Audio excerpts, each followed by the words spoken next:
Kembali bersama kami pemirsa di Prime Market Highlight. Komisi 4 DPR RI meminta Kementerian Kelautan dan Perikanan untuk menuntaskan kasus pagar laut di perairan Tangerang. DPR juga mendesak KKP untuk melakukan upaya penegakan hukum yang tegas agar dapat menjerat pelaku. Dalam rapat kerja dengan Menteri Kelautan dan Perikanan, Ketua Komisi 4 DPR RI Titik Soeharto meminta Kementerian Kelautan dan Perikanan untuk menuntaskan kasus pagar laut yang membentang sepanjang 30,16 km di kawasan perairan Tangerang, Banten. Menurut Titik, meski telah dilakukan pembongkaran, harus ada upaya penegakan hukum yang tegas agar dapat menjerat pelaku. Upaya penegakan hukum tersebut agar menjadi efek jera agar kasus serupa tidak lagi terulang di seluruh daerah.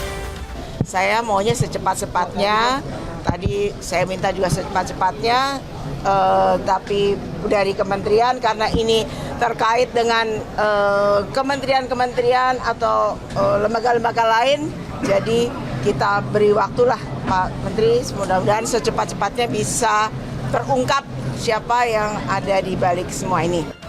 Seperti diketahui, pagar bambu sepanjang 30,16 km di perairan Tangerang, Banten terbentang di 6 kecamatan dan 16 desa di Kabupaten Tangerang. Keberadaan pagar laut ini membuat aktivitas nelayan terganggu. Jakarta, Tim Liputan IDX Channel.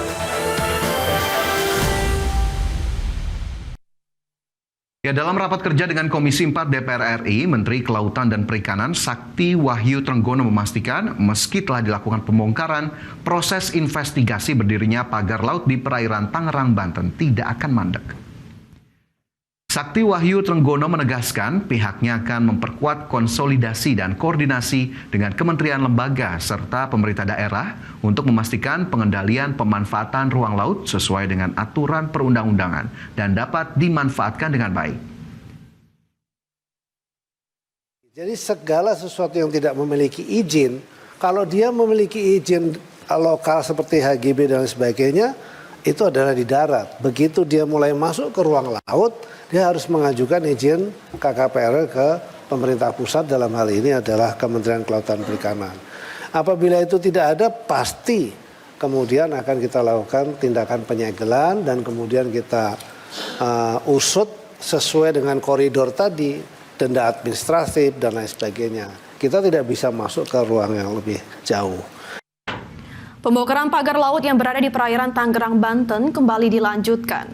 Pembongkaran pagar laut sepanjang 30 km yang melibatkan ratusan personil TNI Angkatan Laut dan Bakamla ini juga melibatkan sejumlah kendaraan tempur milik TNI Angkatan Laut.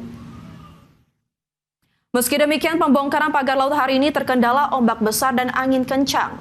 Hingga hari ini, sekitar 9 km pagar bambu yang terbentang di perairan Tangerang, Banten telah dibongkar dan diharapkan bisa rampung dalam 10 hari ke depan.